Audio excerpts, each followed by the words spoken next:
মাধ্যমিক 2025 ABTA test paper এর ভৌতবিজ্ঞান page number 32 পেজের প্রশ্নের সেটটির সমাধান আমরা এই ভিডিওতে করব। তোমরা ভিডিওটা সম্পূর্ণ দেখে ভৌতবিজ্ঞান প্রশ্নের সেটটির উত্তর নিজের খাতায় লিখে নাও। তাহলে আমরা এবার স্টার্ট করি। প্রশ্ন আমাদের দেওয়া আছে গ্রিন হাউস এফেক্টের জন্য দায়ী, এটা উত্তর হবে ইনফ্রারেড রশ্মির, অপশন এ। 2 নাম্বার 2 এর উত্তর হবে অপশন বি। 3 নাম্বার 3 এর উত্তর হবে অপশন বি 4 নাম্বার 4 এর উত্তর আমরা করব, 4 এর উত্তর হবে অপশন ডি। নাম্বার 5 এর উত্তর হবে অপশন বি 0 ডিগ্রি। 6 এর উত্তর হবে অপশন সি বেগুনি। 7 এর উত্তর হবে অপশন ডি 7 হবে। 8 এর উত্তর হবে অপশন এ হ্রাস পায়। 9 নাম্বার 9 এর উত্তর হবে অপশন বি 231। 10 নাম্বার 10 এর উত্তর হবে অপশন বি। 11 নাম্বার 11 এর উত্তর হবে অপশন এ। আচ্ছা, এবার 12 নাম্বার উত্তর হবে ধাতব পরমাণু আয়নে পরিণত হওয়ার সময়, অপশন এ হবে ইলেকট্রন ত্যাগ করে। নাম্বার 12 এর উত্তর হবে অপশন সি। নাম্বার 13 নাম্বার উত্তর হবে অপশন ডি। 14 নম্বরের উত্তর হবে অপশন বি। 15 নম্বরের উত্তর হবে অপশন ডি। এবার আমরা প্রশ্নগুলির উত্তর করব যে বায়ুমণ্ডলের কোন স্তরে ভ্যান এলেন বিকিরণ লক্ষ্য করা যায়। প্রথম প্রশ্ন, তাহলে দেখো প্রশ্নগুলো আমরা টেস্ট পেপার থেকে পড়বো, আমি পাশে টেস্ট পেপার রেখেছি, আর উত্তরগুলো ভিডিওতে আমরা শো করাবো। প্রথম, ইনফ্রারেড রশ্মি বায়ুমণ্ডলের কোন স্তরে ভ্যান এলেন, এটা এমসিকিউগুলোর উত্তর এই যে দেখো। বিভাগ খ, থার্মোস্ফিয়ার। প্রথমটার উত্তর 2 এর 1 এর উত্তর কি হবে? 2 এর 1 এর উত্তর হবে থার্মোস্ফিয়ার। বায়ুমণ্ডলে কোন স্তরে ভ্যান এলেন বিকিরণ হয়? অ্যান্সার হবে থার্মোস্ফিয়ার। 2 এর 2, কোন ব্যাকটেরিয়া দ্বারা প্রাণী ও উদ্ভিদে বর্জ্য পদার্থের বিভাজন পদ্ধতির সাহায্যে বায়োগ্যাস উৎপন্ন করা হয়? অ্যান্সার হবে এনফ্রায়েড ব্যাকটেরিয়া, এনাবেটিক ব্যাকটেরিয়া হবে। এটা কি হবে? এনাবেটিক ব্যাকটেরিয়া। নাম্বার 3 নাম্বার প্রশ্ন কি বলেছে? 2 এর 3, বিশ্ব স্থির উষ্ণতায় নির্দিষ্ট ভরের গ্যাসের পিভি লেখচিত্রের প্রকৃতি কিরূপ? লেখচিত্রের প্রকৃতি কিরূপ? আয়তকার। এটা উত্তর হবে আয়তকার, আয়তকার এটা হবে। নাম্বার 4, এসটিভিতে 22.4 লিটার আয়তনে CO2 গ্যাসের অনুসংখ্যা কত? অ্যান্সার হবে 6.022 ইন্টু 10⁻23। নাম্বার 5, কোন তরলে প্রকৃত প্রসারণ গুণাঙ্ক ও আপাত প্রসারণ গুণাঙ্কের মধ্যে কোনটি তার নিজস্ব ধর্ম? তরলে প্রকৃত প্রসারণ গুণাঙ্ক। এবার আমরা 2 এর 5 এর অথবা করব। লোহা ও পিতলে তৈরি দ্বিধাতব পাতকে বরফের মধ্যে রাখলে কোন ধাতুটি ভিতরের দিকে বেঁকে যায়? অ্যান্সার হবে পিতল। এবার আমরা 2 এর 6 নাম্বার প্রশ্নের সমাধান করব। 2 এর 6 প্রশ্নটা বলেছে চোখে দীর্ঘ দৃষ্টিজনিত ত্রুটি দূর করতে কি ধরনের চশমা ব্যবহার করা প্রয়োজন? অ্যান্সার হবে অবতল লেন্স যুক্ত চশমা।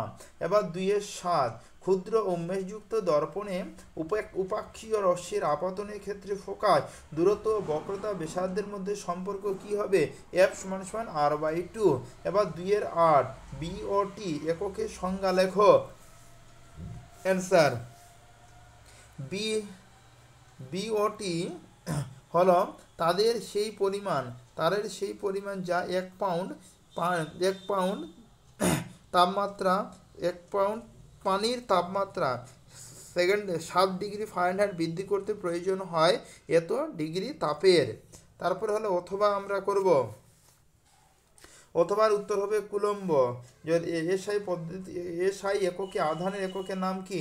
অ্যান্সার হবে কুলম্ব। নাম্বার হলো 9, বর্তমানে আন্তর্জাতিক পদ্ধতি অনুযায়ী আর্দ্র তারের বর্ণ কি হতে পারে? সবুজ ও হলুদ। এবার 2 এর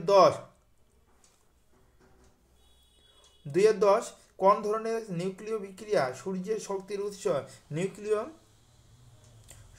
নিউক্লিয় কত নম্বর প্রশ্ন বললাম এটা 2-10 কোন ধরনের নিউক্লিয় বিক্রিয়া সূর্যের শক্তির উৎস অ্যান্সার হবে নিউক্লিয় সংযোজন বিক্রিয়া নিউক্লিয় সংযোজন বিক্রিয়া এবার 2-11 অতি দীর্ঘ পর্যায়ের মৌলের সংখ্যা কয়টি অ্যান্সার হবে 14টি নাম্বার 15টি হবে সরি এটি হলো 15টি হবে অথবাটি কার্বন হবে 2-10 অথবাটি কার্বন হবে আর 2-11টি উত্তর কি হবে 15টি এবার 2-12 প্রশ্ন বলেছে পরীক্ষাগারে কৃত্রিমভাবে তৈরি একটি মৌলের নাম লেখো অ্যান্সার হবে প্লুটোনিয়াম এবার 2-13 প্রশ্ন দেওয়া আছে জলে দ্রবীভূত হয় এমন একটি সমযোজী যৌগের নাম লেখো অ্যান্সার হবে সোডিয়াম ক্লোরাইড এবার 2-14 তড়িৎ বিশ্লেষণের সময় কোন শক্তি রাসায়নিক বিক্রিয়া ঘটানোর জন্য দায়ী অ্যান্সার হবে বিদ্যুৎ শক্তি আচ্ছা এবার হলো 2-15 বলেছে জলে তড়িৎ বিশ্লেষণে ক্যাথোডে উৎপন্ন হয় কোন গ্যাস যার মধ্যে জ্বলন্ত কাঠি ধরলে কাঠি নিভে গিয়ে গ্যাসটি নীল শিখায় জ্বলে থার্মিস্ট অ্যান্সার হবে হাইড্রোজেন গ্যাস 2-15 কি বললাম অ্যান্সার হবে 2-15 হাইড্রোজেন গ্যাস এবার আমরা 2-16 উত্তর 2-16 অথবা 2-16 যেটা বাম স্তম্ভ আর ডান স্তম্ভ আছে ওই ছকটির উত্তর বলছি প্রথমটা হবে কি থার্মিস্ট পদ্ধতি এটা হবে লোহা দ্বিতীয়টা হবে অ্যামালগাম এটা হবে নিউক্লিক অ্যাসিড তারপর হলো biopolymer NaHG PVC vinyl chloride এবার আমরা 2-17 নম্বর প্রশ্নের সমাধান করব 17 নম্বর প্রশ্ন দেওয়া আছে নাইট্রোলিম কি তাহলে বলছে নাইট্রোলিম একটি নাইট্রেট যৌগ যা মূলত বিভিন্ন বিশ্লেষণের উদ্দেশ্যে বিভিন্ন বিক্রিয়ার উদ্দেশ্যে ব্যবহৃত হয় বিশেষ করে এটি একটি বিস্ফোরক পদার্থ এবার 2-17 অথবা একটি আম্লিক গ্যাসের নাম লেখো এটা অ্যান্সার হবে হাইড্রোজেন ক্লোরাইড গ্যাস একটি আম্লিক গ্যাস হাইড্রোজেন ক্লোরাইড এবার 2-18 হাইড্রোজেন সালফাইড আর 2-18 অথবা উত্তর হবে হ্যালোজেন গ্যাস এবার আমরা বিভাগ 3-1 প্রশ্নের উত্তর করব আমরা বিভাগ 3-1 নম্বর প্রশ্নের সমাধান করব কি নাম্বার 1 নম্বর প্রশ্ন স্থিতিশীল উন্নয়ন কি এর জন্য কি কি পরিকল্পনা প্রয়োজন তাহলে দেখো আমরা বলছি স্থিতিশীল উন্নয়ন এমন একটি উন্নয়ন পদ্ধতি যা বর্তমান প্রজন্মের চাহিদা পূরণ করতে সক্ষম হয় তবে ভবিষ্যৎ প্রজন্মের জন্য তাদের প্রয়োজনীয়তা পূরণের ক্ষমতা শূন্যতা না করে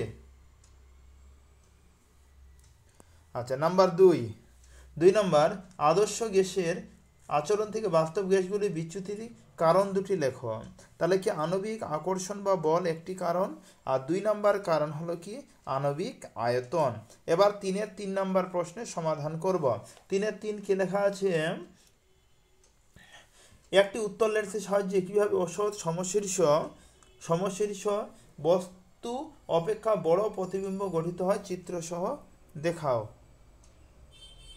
তাহলে একটি উত্তল লেন্সের সাহায্যে ওষুধ সমশীর্ষ বস্তুর তুলনায় বড় প্রতিবিম্ব এমন বড় তখন গঠিত হয় যখন বস্তুটি ফোকাস যথেষ্ট